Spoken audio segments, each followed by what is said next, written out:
Before we get started today, I just want to recognize our sponsors who help make today possible. Lois Mans with Farmers Insurance, Greg Mans with Upright Construction, Adam Dregge with Complete Realty Solutions, Jason Hudson, Red Maples Construction, and our newest vendor, Nate Tomlin with the Tomlin Heating and Air. If you guys know anybody who has a question about real estate that we could solve, please contact us here at Restore STL so we could talk. If you want to wake up, take control of your life, and use real estate effectively to build a purposeful future, please check out our upcoming arena programs. And now, today's episode of The Kevin Duragi Show. Hey, friends, it's Kevin Duragi, your friend in real estate. Today, our guest is Jack Haas. Before we jump into Jack's talk, well, one, he's fantastic. So he's an introvert, I'm an extrovert, but I love talking with him.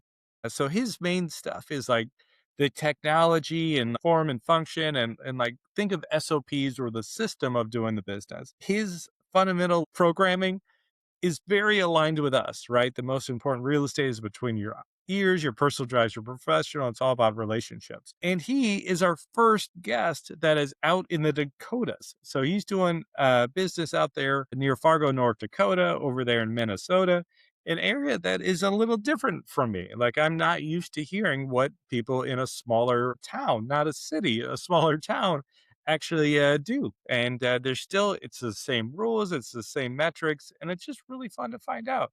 So, guys, jump in and let's unpack our talk with Jack Haas.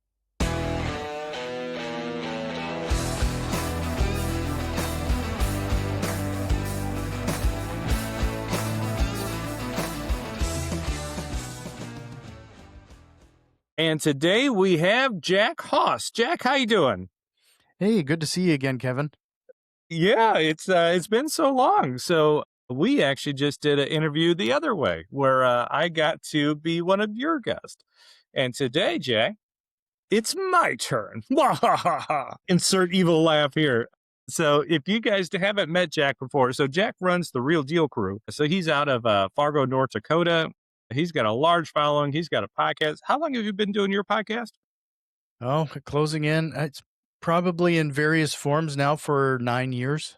9 years. That's impressive. So that you're at the forefront of some of the podcasting world, wouldn't you be? Well, yeah, I kind of got early on. It was something that just kind of came natural, and I really kind of picked up the pace during the whole COVID thing because I don't know about you, Kevin, but I absolutely need to make sure that my mindset is in the right place Oh, when dealing with some of this, and I didn't think there was a better way to make sure I was surrounded by like-minded individuals than ramping up the show and talking to other people.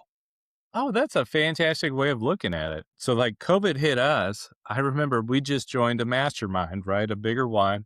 We just split with our larger group. It was me and a partner. We bought a live events company, and then COVID hit. So it was like everything we just set up was shut down. So I was like, well, Mhm. that was unfortunate. And actually, if it wasn't for my buddy to help me through there, I'm a person that needs person. I think we talked about this. I'm an extrovert. I hug. I need to, I need this interaction with people. And when that was away, that really was a struggle for me. How was COVID for you? It was definitely a struggle, especially during the real estate time. We at the time we had a number of rental properties, and depending on the state you're in, you say, "Well, I'm near Fargo, North Dakota." We're on the river that separates Minnesota from North Dakota, and you were dealing with very different worlds, especially politically. And it was really kind of amazing to see the difference, especially in the way tenants handled certain things, where it was a bit of a struggle. I don't know about you and any of your rental properties, but during COVID, boy, that was it was getting pretty rough. Especially, I'm going to point it out on the Minnesota side. So we had multiple rentals and all that stuff. And, the government said, or, the bank said, hey, if you can't pay, it's okay. You'll make it up at the end. And we are kind of like, should we take them up on this or should we?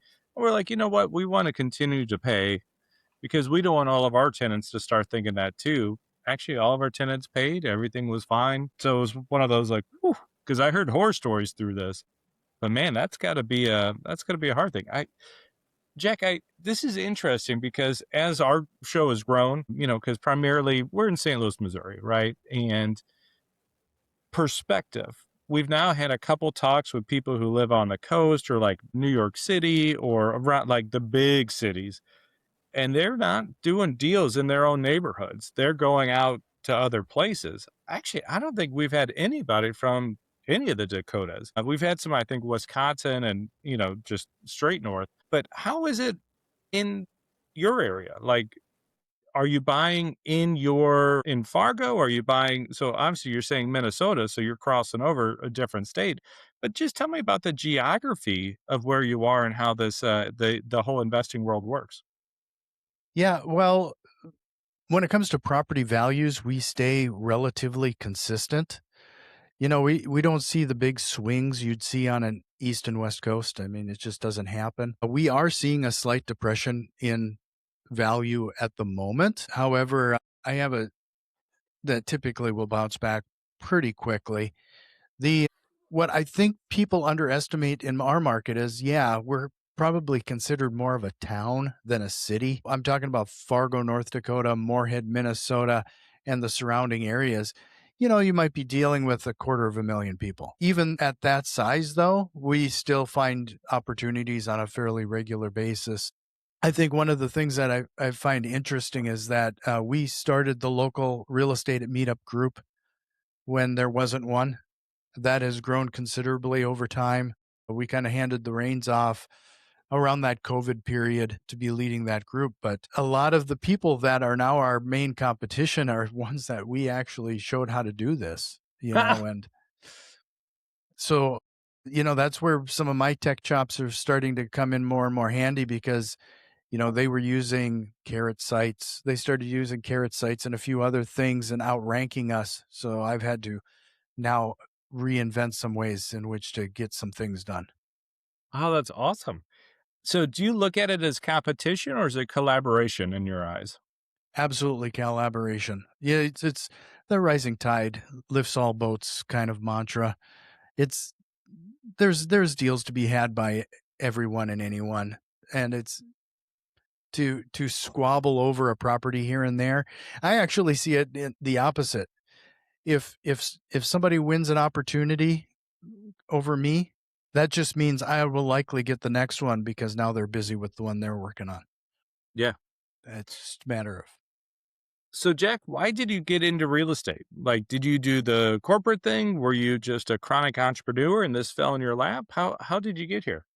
corporate all the way. In fact, I used to work for a very large banking company. I did some project management and that type of work there for a number of years. And then I moved into Microsoft, where I worked for almost a decade in various roles, whether it be through being a vendor relationship or Microsoft as calling myself a blue badge at one point. That is one of the things that most people don't realize. At the time, Fargo was the second largest campus Microsoft operated in the United States. Really? So there are actually quite a few tech jobs in this market. Because I remember, isn't Coeur d'Alene like pretty popular now over there in Idaho? Yeah, almost moved to Coeur d'Alene at one point for the banking job. Really? Yeah. Just is that the next Silicon Valley? Is that what I think at least in my area, I think that's kind of what they're trying to do. There's a very techie startup community. In fact, there's a group called Startup Brew here that it's kind of a networking event and I'd say a good chunk of those are tech startups and a few other things. My daughter actually presented there recently as she started her own business. Oh, what does she do? She has a company called Delegated Task. So she handles anything from being essentially an executive assistant to she seems to do a lot of social marketing for people, social Oh, that's network marketing. terrific. So did she get the entrepreneur bug from watching you? Yeah, I told her actually if I could show her one thing, it would be to be her own boss early on. So my oldest kid is 18. He's looking at going to college. I'm trying not to sway him, but I'm like, come on. People want to go and get a business degree. And it's like, why don't you start a business? Why don't you actually see what it Yeah. feels like? Because I feel like a lot of higher education is failing the people right now, like failing the kids because they're getting out with debt and they're not really qualified for any jobs. It's not how it Yeah. was probably when we went through. Now to Well, become we a nurse or a doctor, yes, you have to learn your yeah. stuff, but it was actually we do a family dinner, and part of the conversation last night was, if you're trying to go into something, do you really need to know and understand Aristotle? Yeah. Yeah, I completely agree. In fact, we homeschooled, like, through the Really? duration of both of our kids.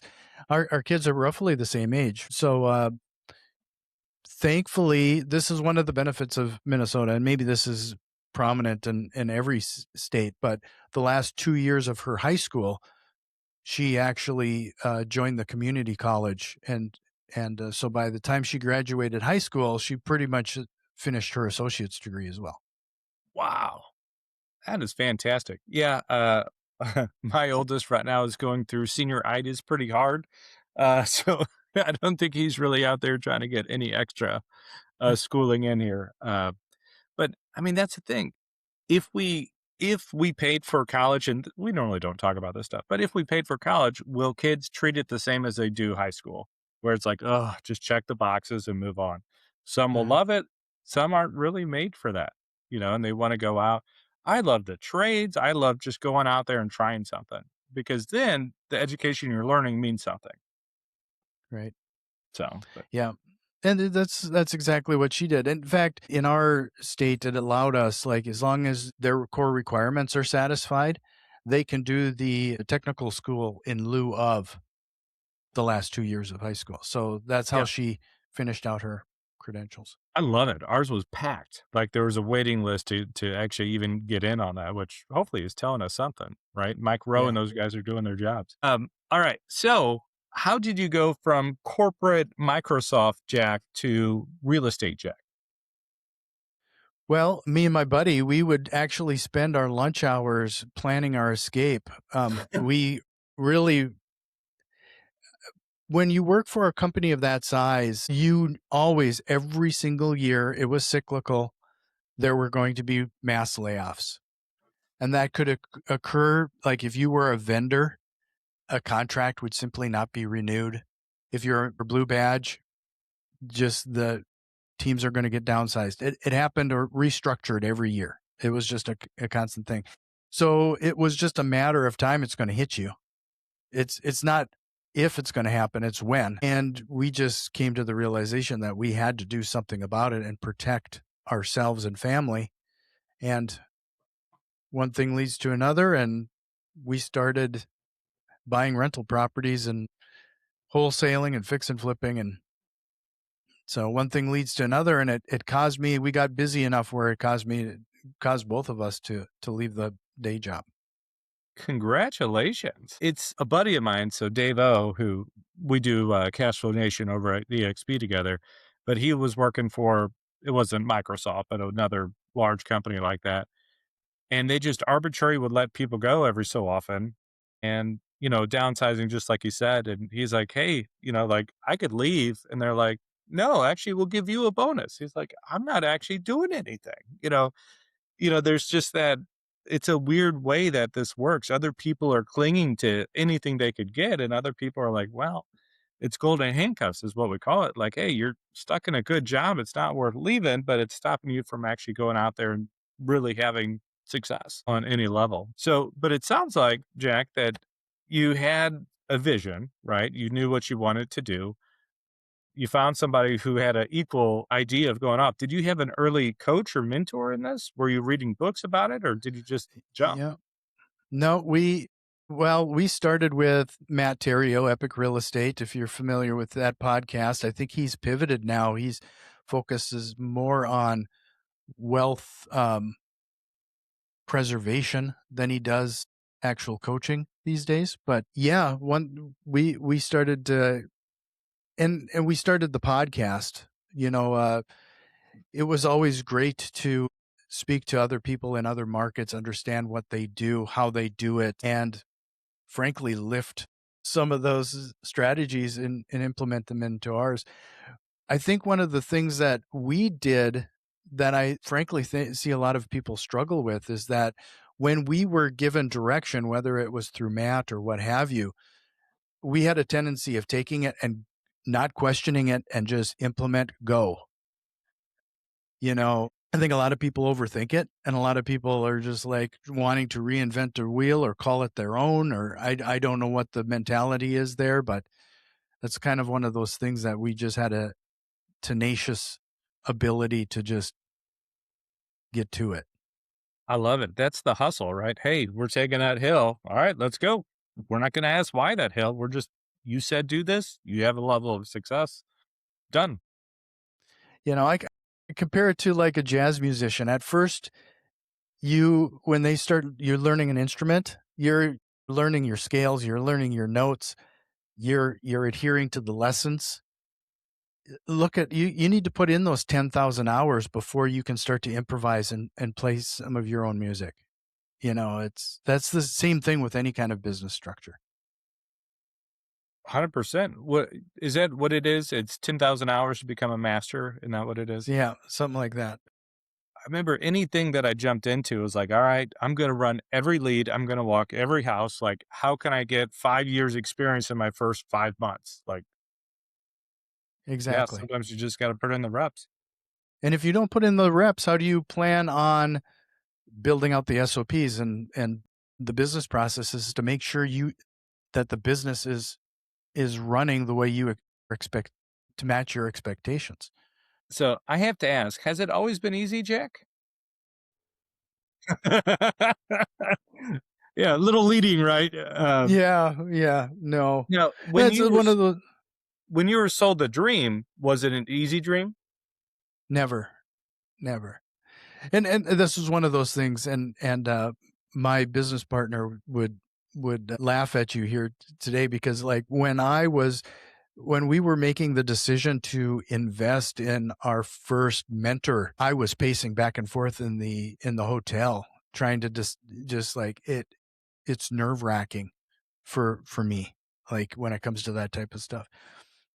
And I think that's one of the things, you and I talked on my show, the benefit of partnering with people that complement you. I am a complete opposite of you, Kevin. I am an introvert. I am the guy who, when I go into a meeting and it's a new group of people, you won't hear me say a peep for the first meeting or two. Until I get comfortable with people, then I will insert myself. One of my business partners, he's on the complete opposite. He's in a band, he's on the stage, he's ready to go. And unless I am confident in what I'm talking about, I kind of take a step back. And in fact, it's one of those things that I almost think it's kind of a superpower power when it comes to my sales, because that's something that I never classified myself as a sales guy. But one of our early mentors actually told my partner and I that I will likely outsell him because of the way I ask questions and do some things. Hey friends, it's Kevin. I just want to thank one of our tribe members here, Lois Mans with Farmers Insurance. You know the catchy jingle. We are farmers, bump a dum bum bum bum bum. Well, Lois has been covering my assets for almost 8 years now. So every time I buy a house, a flip, or a rental, Lois is there making sure everything is okay. She is fantastic.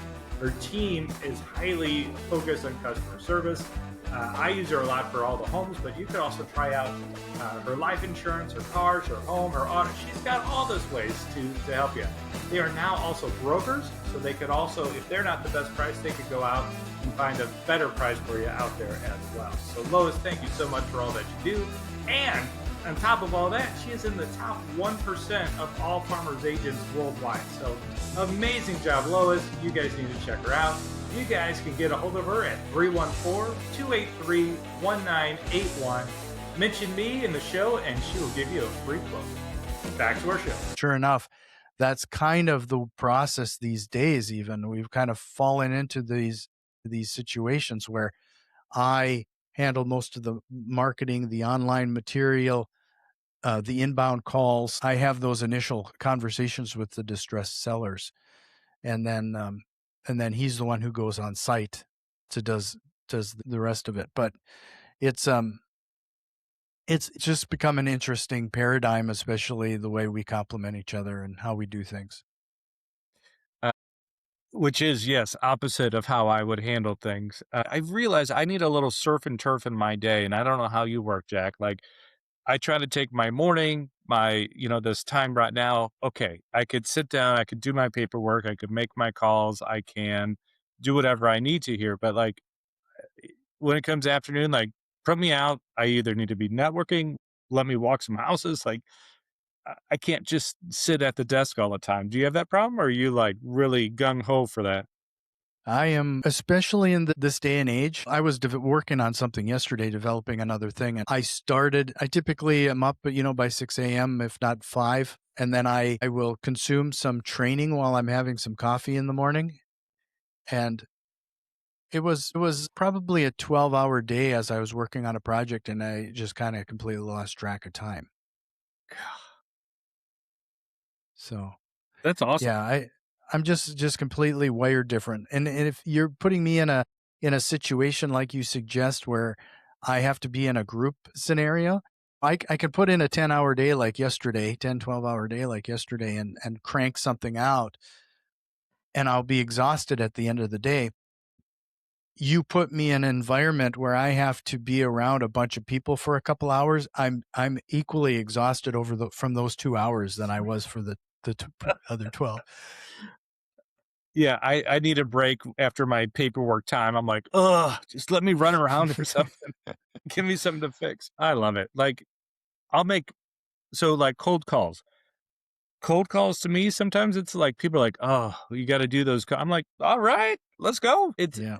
It's Hate a cold different calls. mentality, right? We have different skill sets. Yeah.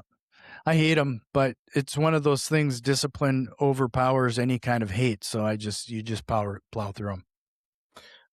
Before we get into your whole tech work, right? Because you know this is coming. I love this question. So last year, and what our book is currently being written on is Eads Bridge. So Eads Bridge is here in St. Louis, connects East and West, right? So the whole concept is Dream Forge Finish. So you were talking about you had a dream of leaving corporate America, right? You got your coach, you got kind of figured out what your vision for that was, right? So that's the dream. In this case, for Eads Bridge, it was manifest destiny connecting East and West. But there was an obstacle. It's the Mississippi River. It's over a mile long, fast currents. It had to be so tall so steamships could go up and down, all these things, right? And the common building material at that time was iron, stone, and wood, and those materials just couldn't get it done, right? What had to happen was a forging moment, turning iron into steel. And you do that with heat. You have to put in additives, right? Stuff to make it harder. And you also have to take out impurities. I love taking these examples like this and then apply it to real life. So as you became corporate Jack to entrepreneur Jack, you had a whole new world, right? There's not necessarily any parameters on your day. Like, what habits did you need to start? What habits did you have to take away? And when was like that real crucible moment for you? Like that gut check, like, hey, can I do this or not? That you persevered and were able to move on and become that steel. Boy, that's a big question. So, if you're asking me, like, what's the first thing I had to get right, it was between my ears. I am notorious for having that nagging self-doubt going on in the back of my head. In fact, during that time, especially starting off, I was driving my family absolutely crazy because I'm that guy that would be walking around the house with a podcast or an audiobook playing in my pocket. I didn't have AirPods, I was just playing using the phone speaker. So it's just one of those things that I'm constantly having to have that positive reinforcement, just drowning out that negative self-talk. The other thing is that when we first started, I really, just to my core, had a problem with being seen as predatory in this real estate investing game, especially being a wholesaler. To this day, even if I get a whiff of the concept that we're doing anything underhanded or there's something else going on, I just recoil. And so going through that process of, in my mind, that I'm actually helping these individuals, not being predatory, and I'm helping them try to find the best solution that satisfies what's going on in their lives and still provides the income we need to run a business. That's something that I had to come to grips with. And that's something that I had to really think through. And you almost have to convince yourself. When you say, ask about when things kind of changed, really was that I think this happens for everybody. When you fight and fight and fight and fight for that first deal, you start to question whether it's ever going to come. And then when it does come, you went, oh crap, this actually works. The next one comes faster and the next one comes faster. Nothing has really changed other than what's between your ears. Now you're convinced that this is actually feasible, that this is actually a business, this is actually something that can be done. And really the only thing that has changed was your mindset. It's great that you say that. Our three principles here is the most important. Real estate is between your ears. Your personal drives your professional, and it's all about relationships. Now, in our, if you go to like Kevin Duragi /tools, we have like a real estate assessment. Like, where do you fit in real estate? What are your strengths? We have it in three main categories, right? Your money or finances or credit, like that whole financing world, right? Because you need money to buy stuff. The second one is knowledge, like what skills or traits or what do you know that gives you, do you know construction? Do you know electric? Do you know, in your case, technology? And then the other one is who do you know that knows or who do you know that has money or these other things, right? So it's network. And those are your three main areas. And based on that, it says, hey, why don't you use something like this to help you do that? So, like, I partnered with, when I wasn't an agent, I partnered with an agent. Okay. When I didn't have money, I partnered with somebody who did have money. I had construction, they had, so I was like, okay, when you reverse engineer it, it's like, okay, that makes sense. It sounds like your first business partners or sounded like they complemented what it is that you had. But one of the things that you're really known for in all your stuff is your technology, especially with Microsoft and all this stuff in the background. How did you start implementing some of that world and knowledge that you had into the real estate world? Was it immediate or did it come with time? And how has it developed? Well, I think it kind of came with time, but I've always been interested in it. This goes back to when I was in high school and I was that nerd in science fair, and I started with computers at that time. So in our day and age here now with agentic agents and everything else, everything has exploded. Like it's one of those things. I have a kind of a side project. And it's kind of funny because I have a side project, a passion project, if you will, that I have been sitting on this idea forever. And I just kept pushing it off because it would be just tens of thousands of dollars and a team of developers. And I've developed it now over the course of a few weekends on my own, playing around. It's pretty crazy the situation we're in here today. But regarding what we do here with my project management experience and the systems optimizations that I've done in the corporate world and what have you, it just kind of comes naturally. I have a tendency of being that fella that, okay, we don't have the bodies to do this. What do we do here? And I will assess whether it's a better return on investment to throw technology at it versus a person at it. And you just develop these processes and systems over time to the point where I was on another podcast not too long ago and well, it was probably over a year ago now. And the fella, I helped him with a couple things and he goes, "Well, Jack, why aren't you just providing this for other people?" And that threw the light bulb on. And then next thing you know, I had a realtor ask me the same thing.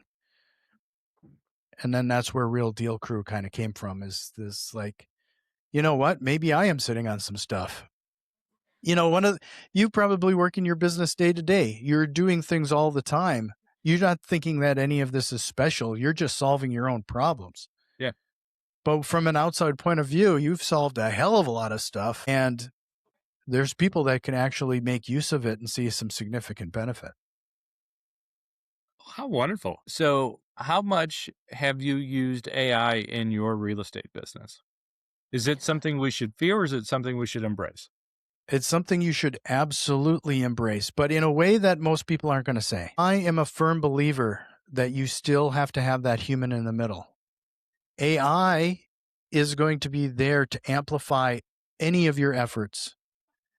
However, they will amplify the good and the bad. So I describe it like an Iron Man suit.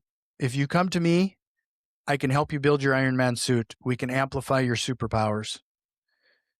However, junk in, junk out. And I still need you in the heart of it. You're the heart of your business. You're the one who's building the relationships. You're still going to have to talk to distressed homeowners. I can free the time up to give you more time to pursue those actual money-making activities. We all need to do this activity, and you probably teach people to do this, Kevin.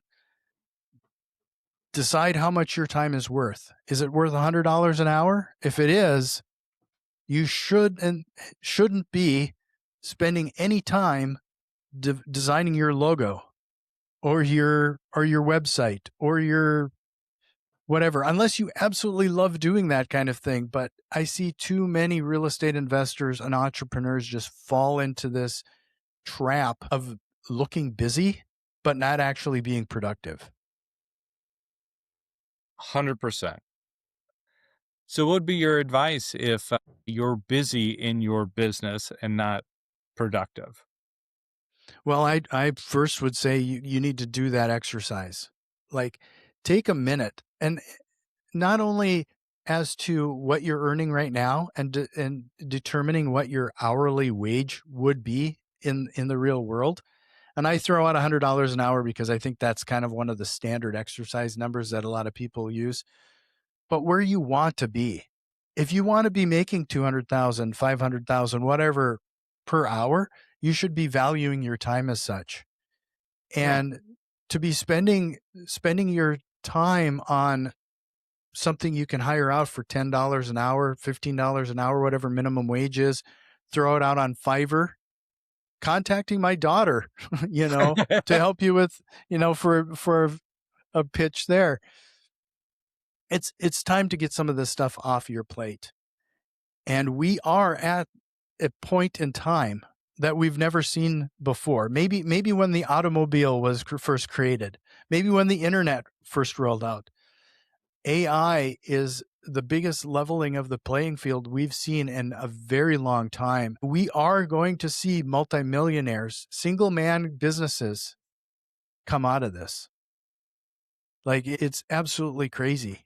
The level of what you can do with some of these AI agents. You might even heard of OpenClaw, Claudebot, Moltbot, whatever you want to call it, but it's now landed on OpenClaw. People are buying Mac Minis and putting OpenClaw, training it to act as a virtual assistant. And I have a video on one of my channels that says, hold off, wait a minute. If you don't know what you're doing, don't mess with that quite yet. But this is reality right now. Some of this technology is like crazy. I'm deploying virtual assist AI agents answering phone calls. Right now, I have an AI agent that answers our inbound calls. If one of us as partners aren't available to answer a phone call, at least something is picking up the phone. I was using Pat Live not too long ago to answer calls. Now I have an AI agent that's doing it.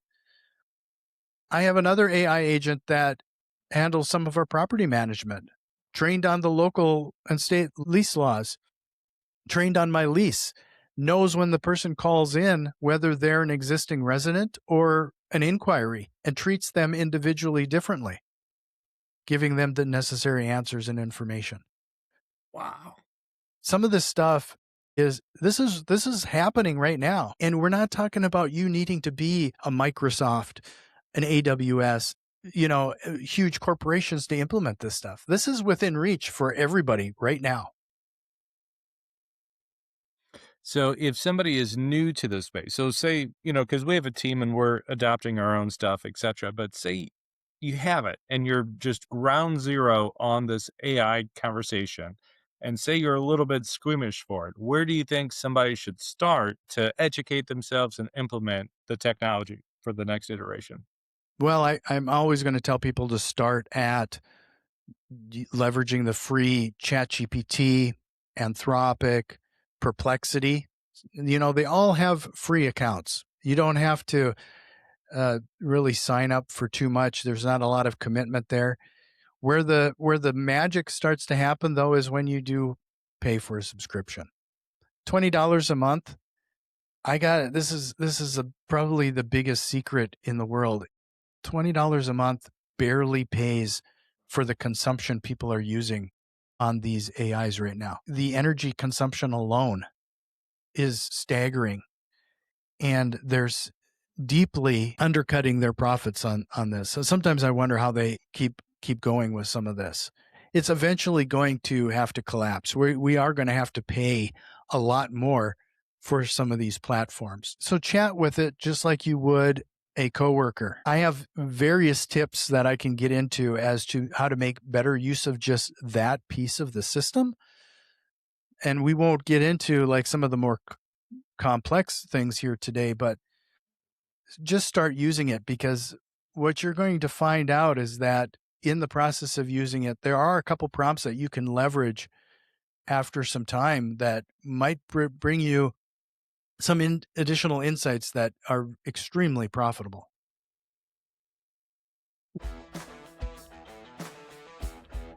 Hey friends, it's Kevin. I actually don't talk about my real estate business all that much. I own Restore STL. We buy, fix, and sell houses. We believe in home ownership right here in St. Louis, Missouri. If you're interested in getting involved in real estate and make a difference, we're looking for agents, we're looking for investors, we're looking for private lenders. We're just putting the pieces together. So if you know somebody that needs to sell and needs another option, check us out. Visit our website, it's restorestl.com, or just reach out to me. Thanks, guys. Back to the show. When I first started, that's kind of how it was. Like, hey, I'm just gonna, I was like, hey, how do I talk to you? Like, how does this work? And through the conversation, which it was actually quite cordial, but she started asking questions like, what do I like? I like games, like strategic games. And then now she talks to me about stuff in terms of like gamifying it and oh it's like this, and compares it to Right. one of the strategy games I like, and it's like, oh my gosh, you are talking to me in words that I know and strategies I understand. It's like, oh, if you want to do this, we should do 1 2 3. It's like, man. And then you could load in all your own coaching, you could load in all, like, I'm sure you've done this. I loaded all my podcasts and websites just probably like you did, so it's like there's a whole brain there that's like, that's episode blank. Jack talks about this. Here's here's the advice summed up. It's like, oh my gosh, it's fantastic. Mhm. Um, I see this. There's going to be a whole new SEO that pops up with AI.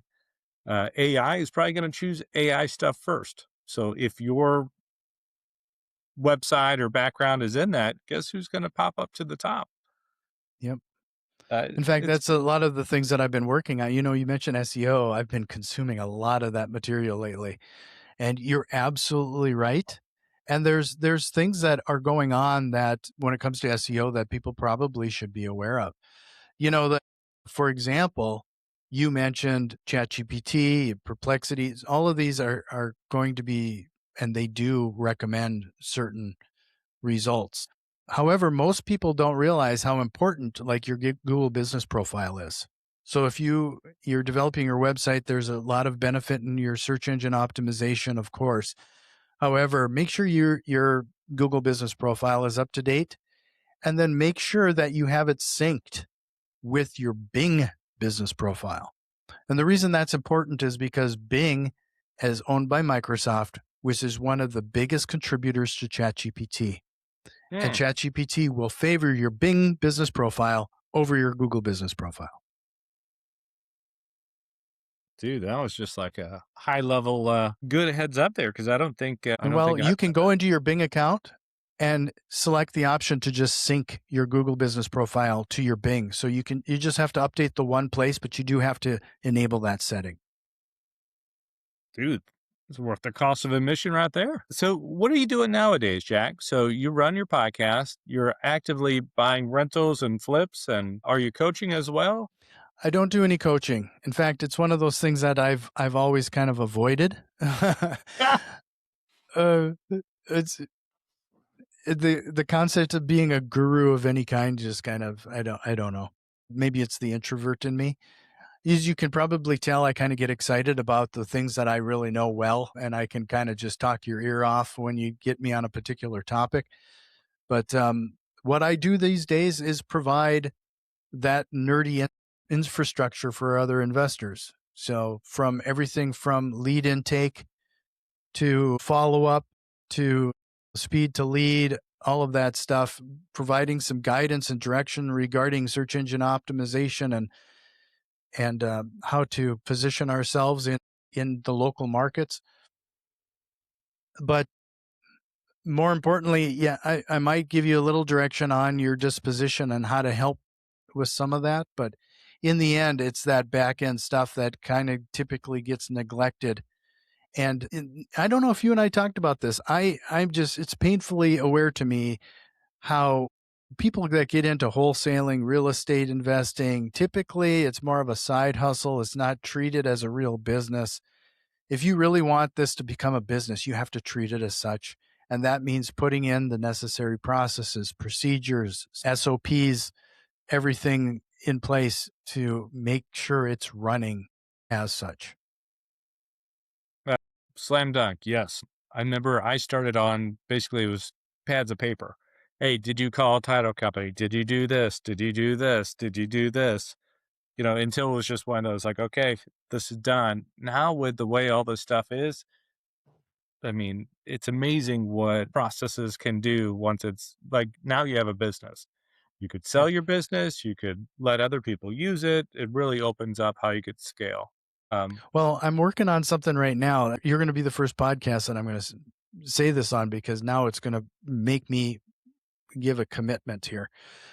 I'm working on something that I'm hoping is going to be somewhat revolutionary in the fact that I know for a fact that most people hate CRMs. You hate going in it, you hate updating it. That's why 90% of the CRMs that are out there are in complete disarray. There's no information no insights you can garner from it, nothing. I'm putting together an AI agent that is going to be a layer over the CRM. So it's going to monitor my calendar and it's going to monitor what's going on in the CRM and the business. And when it detects that I've come out of an appointment or a call, it's going to text me, not an app.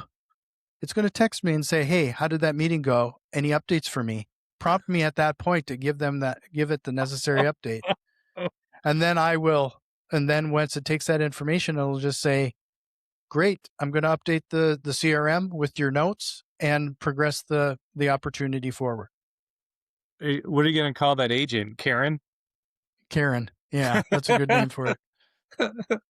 Just the little nag there all the time. How did it go, Jack? What do you have for me? Can I speak to your manager? Like, I would imagine most people need something like that though. oh yeah. Well, that's accountability, right? It's the Everybody likes the accountability. results that accountability brings, but nobody wants to be accountable. Right. You can't have them both. Oh, that's awesome. Well, I'm gonna make a note of the Karen AI. No, I need to hook you up with Chris. He's the one who's doing all my integrations. I think you've met Jake. He's running this side of it.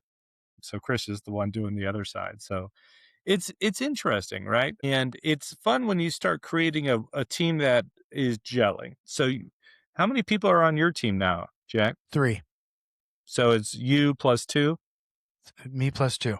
So Yep. one guy is the sales guy. What's the other person? The other guy's more of like the general contractor. Okay, Yeah, that's he a g- just that's a good connection. So he's and the he's a project licensed manager. realtor. Yeah. Good. So, oh wow. Usually you don't group the guy swinging the hammer and the agent in the same person, but hey, Yeah, that's what he does. I think he likes to see those finished projects, just like I like to see like workflows working properly. Well, we all nerd out on our own thing, and that's where it's really cool when it comes together. Um, I'm thinking even how big companies work, Yes, like think Secretary of Defense or Secretary of War, whatever they're calling it now.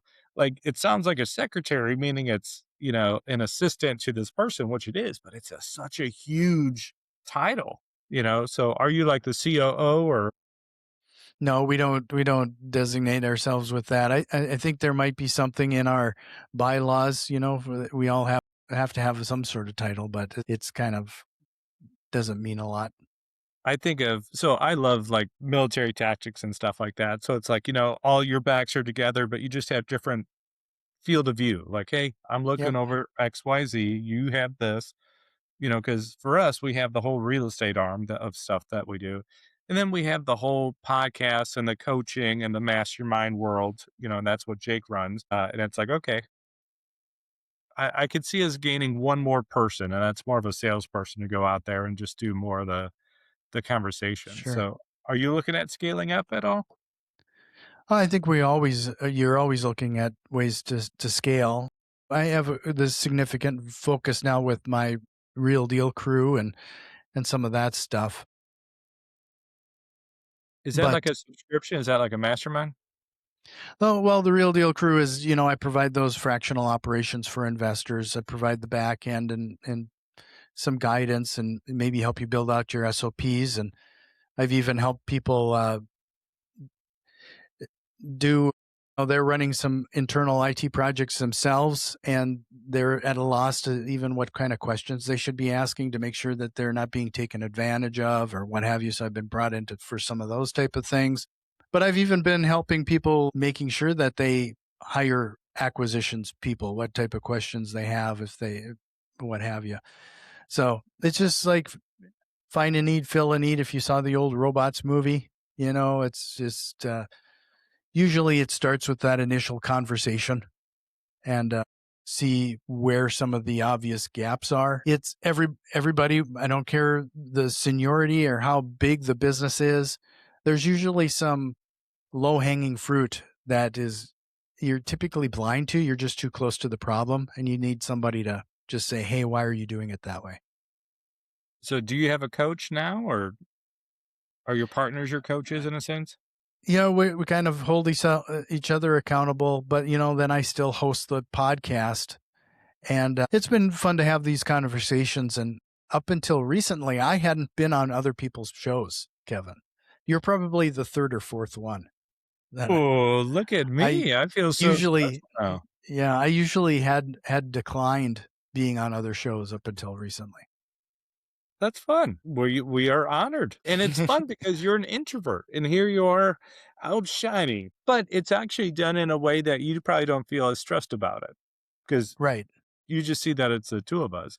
I actually have a stress being on camera. That's actually one of the things that bothers me, which is odd. Like I could speak in front of hundreds of people on stage and be fine. You put me in front of just a camera and it's like, that's where I kind of freeze up. People don't understand some of this fear stuff. Like it's real. Yeah. Well, it's kind of one of those things. I still feel awkward. I've had these interview shows for so long. I'm comfortable in this type of environment. But then when I'm trying to show people how to do something, I feel like I'm stammering and it's just like, it just doesn't seem as polished or as good of content. But actually more people are watching some of those episodes now than my interviews. So Oh, that's fun. All right. So, uh, I liked how you ended on rapid fire on yours. I don't have that or anything like that, but there are some questions I do like to ask. If you could turn around to give your younger self some advice, what would you have given yourself? have some structure and treat it like a business early on. I can't tell people enough how easy that process could be if you started doing it. And that could be as easy as doing a screen share, recording yourself actually doing the process, and then putting it in your Google Drive or Loom or whatever solution. That's the initial or a great start to standardizing some SOPs. Excellent. What is a good book podcast or something somebody needs to learn or develop? Like where should somebody go to read or get some information? Well, I'm just in a completely different world right now. I'm consuming a lot of Alex Hormozy and Russell Brunson as I'm understanding search engine optimization, implementing actual funnels for my deal flow. Um, and trying to get to move those type of needles. So I guess I'm going to nerd out and go down that rabbit hole. So Alex Hormozy, Russell Brunson, some of that type of stuff. Yeah. I mean, and they're all just they're the you say marketing, but it's not really it is marketing, but it's more funnel creation is a lot bigger than just marketing. Yeah, Where you put it the is. lead, how does it interconnect? It's pretty awesome, actually. So, on those dark days, right? On those forging moments in those crucibles where it's a little bit hard and you're kind of questioning yourself, is there a quote? Is there a poem? Is there a movie? Is there a song? Or is there something that you make sure that you read or think about to help pull you out of those moments? Well, in this situation, I'm gonna probably lean on spending some time with the Bible and trying to get my mindset right and being thankful for what you have. And I know that that's not easy during some of those dark times. The other thing is that I have definitely found that I'm a big music fan, and I just don't spend the time or have that even in the background sometimes when I'm working or doing some things.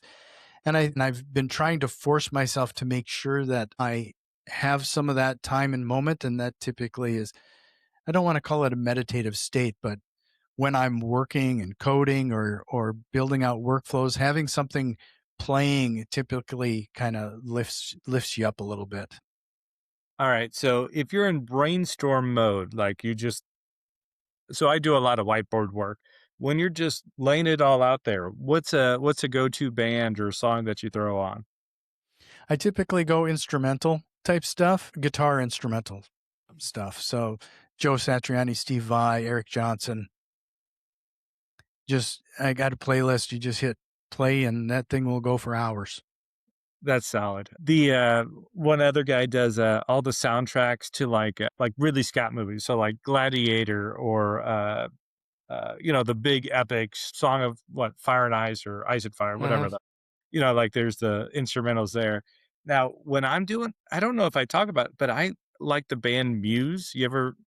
And Yeah, I I don't know know Muse. why. Like when it's not like I'm listening to words or anything. I just like the whatever vibe you get, you just kinda just crank it out, so it's funny, I'll be Yeah. rocking out to that. So for some reason, it's the words that throw me off. Like if I'm consumed by reading or code, having somebody singing is like that's the dividing line for me. So on comes fusion rock bands or something that doesn't have any words to it. um, see, it's also why I love long car rides because you go into a different state in your brain, especially when the kids, are old enough not to talk back, but you just get, like, deeper thoughts and you're just like, "Oh, man," it becomes clear because 'cause you're just chewing on it in the background. Right. Um, let's see. Now a lot of our viewers, so we have a lot of new people. We also have people like us, right? We're seasoned veterans, but we've had good days and bad days, right? What's some advice that you would give some of the new people? Somebody breaking in, maybe they've done their first deal or two. What's something that you could give them to kind of help them continue or feel good about it? Well, it's always going to be coming back to discipline. You have to get into the right mindset that I know you might have done a deal or two at this point, and you have seen firsthand how this works and what needs to be done. It's that discipline that compounds over time. I see too many people who will sprint to a deal, sell it, take a break, sprint to a deal. If you want some consistency in your business, the other things can't stop. So while you're working on a particular deal, you're going through the closing, you're still sending out marketing, you're still talking to distressed homeowners, you're still talking to cash buyers, you have to maintain that momentum in all aspects of your business. And what I've definitely have learned too is it's far easier to maintain that momentum than this start and stop to otherwise you're trying to sprint to the next deal and it just doesn't in the end. All it's going to do is cause burnout. Oh, dude, underline it. So then take that. So you talk about burnout. So now we're the veteran, right? But we have our good days and bad days, right? What's some advice? So say you're a solopreneur or you got a small team. What's some advice that you could give to somebody like that? That could be experiencing burnout. They could be experiencing these highs and lows of what our industry is. Well, it's time to start talking to some people. This is coming from a Gen Xer. We are the last people to ask for help. Just be honest. I Yeah. mean, we just don't. But you'll be surprised at how deep your bench actually is when you start talking to the people in your network about what's going on, what you might need some help with, whether you're struggling with your mindset, whether you, what have you. You'll be shocked at the number of people ready to pull you up to the next level just by you sharing what's going on. Dude, the understanding of vulnerability, we think it's a weakness. It's actually a strength because a lot of people actually want to help, but they don't know how to help you unless you give them something. It's Mhm. like, Kevin, I could really use 20 bucks. Sure, here's 20 bucks. Like, doesn't really impact me a lot, but it might change your world. But it also could be with a relationship. It could be with, uh, could be your diet, could be alcohol or drugs. Like, like, hey, you got to dial that back if you're going to be this person. Mhm. And sometimes it takes a friend or a mastermind or somebody on the other side saying, like, hey, I used to drink a lot when I would be on stage, Jack. And it was actually a buddy of mine that was like, hey, you got to stop drinking up there. Like, you think you sound awesome and you're being great. You sound like a fool out here. Like, stop that. You're sweating. It's like, dude, you're not looking that great. Why don't you not do that? Yeah. Did I want to hear that? No. Was it something that I needed to hear? Yes. It's one of those like, okay, you can still be powerful. That was just a coping mechanism. Okay. Once you understand it, it's like, okay, there's a time and place. That's not where it is. So, Yeah. And all going right. back to the Bible, sometimes you're not in the right mindset or the right place at the right time to receive that message. That's why like you spend so much time in the Bible and you will learn something different each time or you'll take something because you're in a different situation. You're ready to receive that level of message. That's the same way when we're dealing with our network. You might not want to hear the truth. That's one of the things I've done with these AIs because you mentioned ChatGPT, for example. It's kind of a sycophant. It'll just keep telling you your ideas are the greatest thing ever. I had to tell it to stop doing that. I don't want to hear that. I need you to push back if this is a terrible idea. And it took quite a while, but it's finally starting to just give me the direct answers. Oh, that's awesome. So what you've mentioned it. What is your favorite book in the Bible? Well, I'm always going to say John. I always tell people that's where you probably people should start. The hippie gospel? That's Sure. The hippie gospel. I'm a Proverbs guy, so that's I love it. I don't know So, why. well, King Solomon had a lot to say. Well, and it's also like for me, we're in business, right? Does Jesus say, "Hey, best way to operate a business is like this"? I mean, you could infer a few things, but Proverbs is very much like I'll read it and I'll be like, "Oh, this is what I got to do. I got to fire this guy. Oh, this is what I got to do. I got to ask for help," or like it really does shine lights when you need to see it. It's like, here's your input. It's like Mhm. received. Now time to implement it.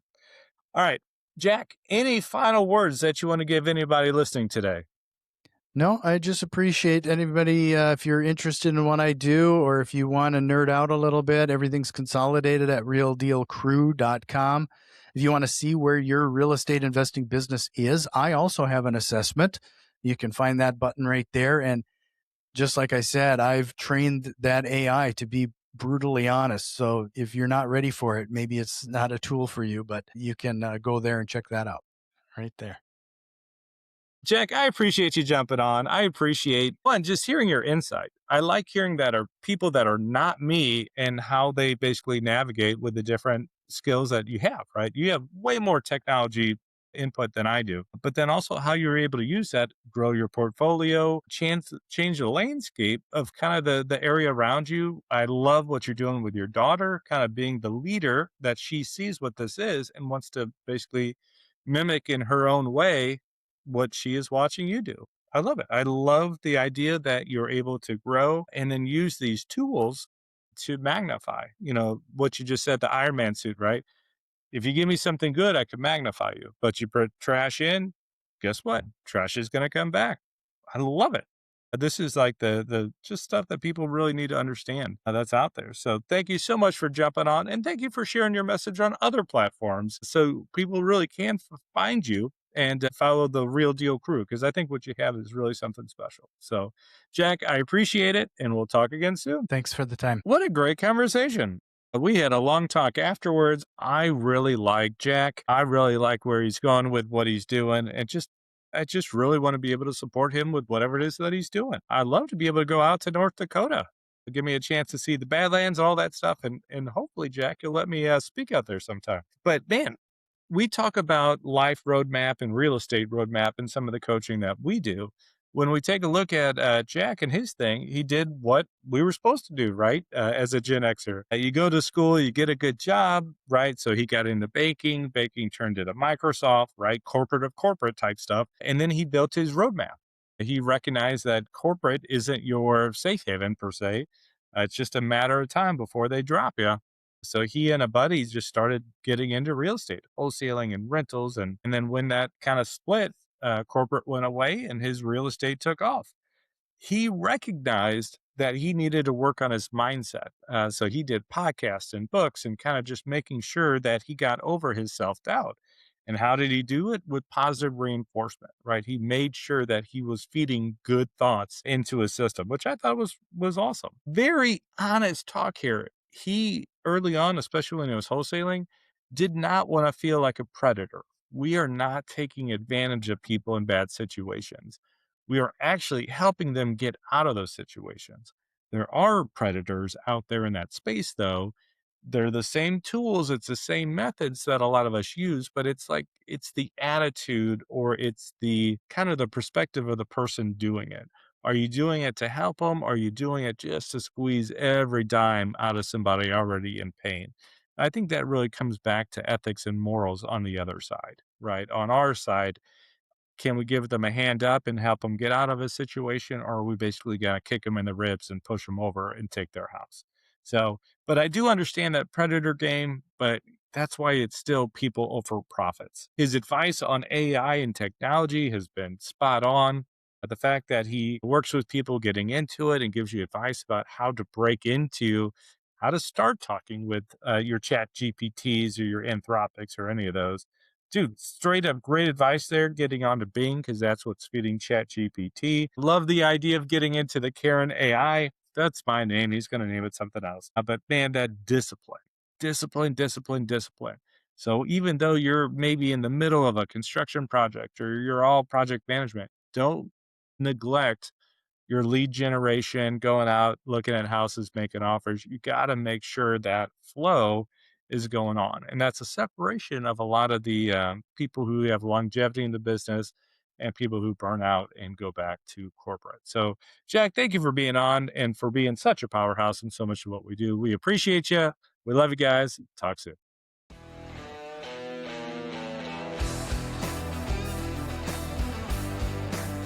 Hey friends, this is Kevin. For more information for our vendors, just go to our link tree or any of these little clicks here. You could get it. I'm going to finish you off with some positive affirmations so you could get ready for your day. I am a leader. I make a difference. I add value. My words have power. I know God and He loves me. I am a leader. I raise people up, not tear them down. Today is my best day. I change lives. I live abundantly. I am a money magnet. I am alive. And I am a force for good. Thank you, everybody. Have a great day. And remember, dream big, act accordingly.